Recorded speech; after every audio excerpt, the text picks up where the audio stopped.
the complete story of Ishmael, the forgotten son of Abraham. In this video, we are going to describe the following points. The fifth point is most important. Number 1. Who is Ishmael in the context of Abraham's story? Number 2. What is the significance of Ishmael's birth in the biblical narrative? Number 3. When was Ishmael born in relation to Isaac, Abraham's other son? Number 4. Where did Hagar, Ishmael's mother, come from and what is her background? Number 5. How does Ishmael's story differ between the Bible and the Quran? Number 6. Why is Ishmael referred to as the forgotten son in some interpretations of his story? Number 7. When did Hagar and Ishmael's departure from Abraham's household occur in the biblical timeline? Let's begin with number 1. Ishmael is the first son of Abraham, born to Hagar, Sarah's Egyptian maidservant. In the context of Abraham's story, Ishmael's birth is significant as he was conceived when Sarah, Abraham's wife, was believed to be barren. Sarah, wanting to ensure Abraham had an heir, gave Hagar to Abraham. Ishmael's birth caused tension in the household, especially after Sarah later gave birth to Isaac. Ishmael and Hagar were eventually sent away at Sarah's insistence, but God promised Hagar that Ishmael would become the father of a great nation. Number 2. What is the significance of Ishmael's birth in the biblical narrative? Ishmael's birth holds considerable significance in the biblical narrative. He represents God's provision and faithfulness to Abraham, even amidst human doubt and intervention.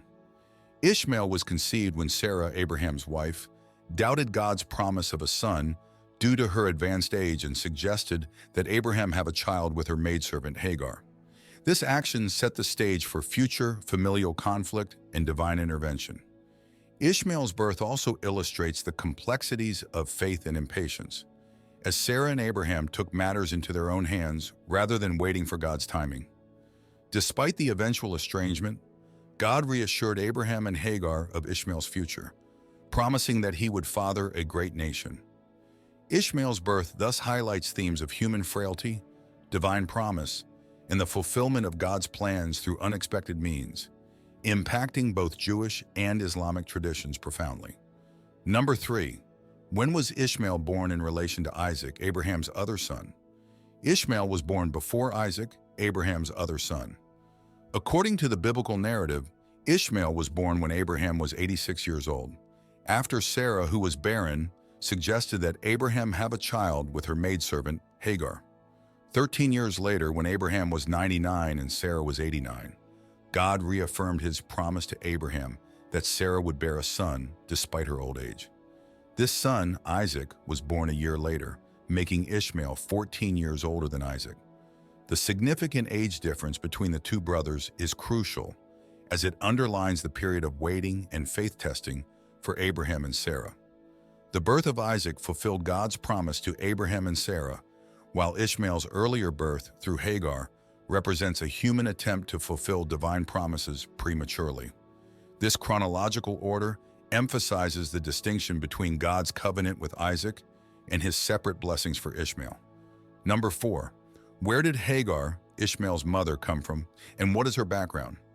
Hagar, Ishmael's mother, was an Egyptian maidservant of Sarah, Abraham's wife.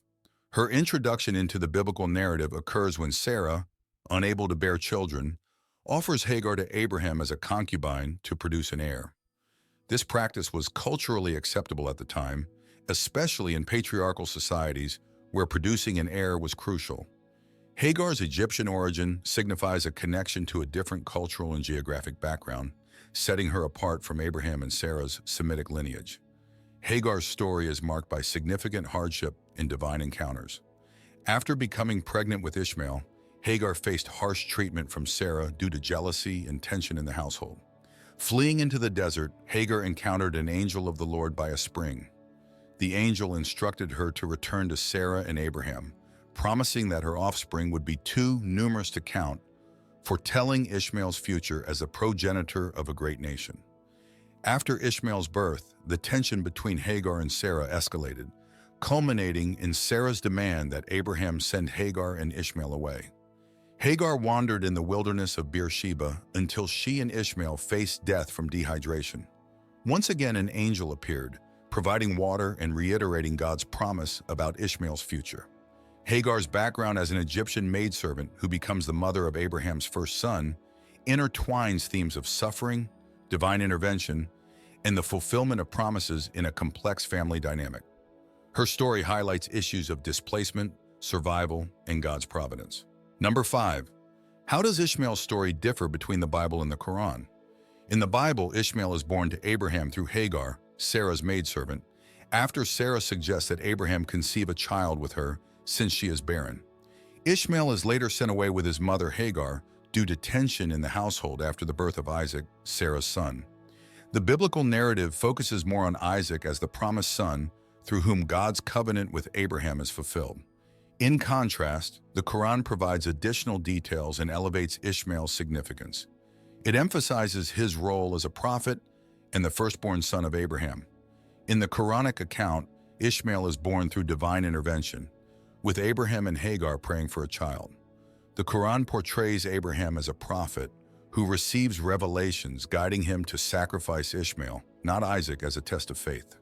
However, God intervenes, substituting a ram for Ishmael at the last moment, thus affirming Ishmael's importance in the Abrahamic tradition. Moreover, the Quran emphasizes Ishmael's lineage and his role in establishing the Kaaba in Mecca. According to Islamic tradition, Ishmael and Abraham rebuilt the Kaaba, the sacred sanctuary, as a center of monotheistic worship. Ishmael is considered the ancestor of the Arab people, and his descendants are linked to the Prophet Muhammad. The Quranic narrative positions Ishmael as a central figure in the Abrahamic lineage, alongside Isaac. Overall, while both the Bible and the Quran feature Ishmael as a significant figure in the Abrahamic tradition, the Quran provides additional details, elevates Ishmael's status as a prophet, and emphasizes his role in Islamic history and theology. Number 6. Ishmael is sometimes referred to as the forgotten son in interpretations of his story due to the narrative emphasis on his younger brother Isaac in certain religious traditions, particularly within Judaism and Christianity. In these interpretations, Isaac is often highlighted as the child of promise and the one through whom God's covenant with Abraham is fulfilled, overshadowing Ishmael's significance. The term forgotten son underscores the lesser attention given to Ishmael in some religious texts and teachings. While his birth and early life are recounted, his role in the Abrahamic covenant is viewed as secondary compared to Isaac's.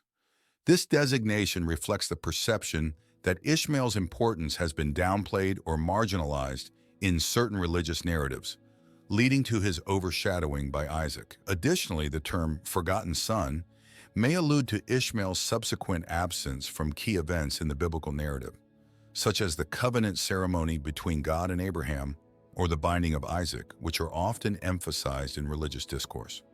Number 7. When did Hagar and Ishmael's departure from Abraham's household occur in the biblical timeline? Hagar and Ishmael's departure from Abraham's household occurred in the biblical timeline after the birth of Isaac, Abraham's son with Sarah. According to the book of Genesis, Sarah became jealous of Hagar and Ishmael after Isaac's birth, leading to tension in the household. Sarah demanded that Abraham send Hagar and Ishmael away, fearing that Ishmael might inherit alongside Isaac.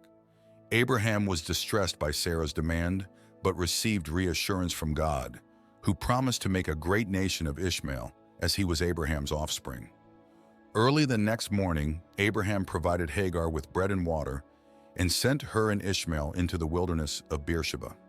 Hagar and Ishmael wandered in the desert until their water ran out, and Ishmael grew weak. Hagar, fearing for her son's life, placed him under a shrub and went a short distance away, unable to watch him die. In her distress, she wept. God heard the cries of Ishmael, and an angel called out to Hagar, instructing her not to fear and promising to make Ishmael into a great nation. God opened Hagar's eyes to a well of water nearby, saving Ishmael's life. This departure occurred when Ishmael was a teenager, as he was around 14 years old when Isaac was born, and Isaac was weaned, marking a significant event, often celebrated in ancient cultures, including the biblical narrative. The departure of Hagar and Ishmael marked a turning point in the family's dynamics and the beginning of Ishmael's journey as the ancestor of a great nation, as promised by God. Thanks for watching. Subscribe now for the latest updates. Stay informed with our exclusive content. Join our community today. Don't miss out. Subscribe.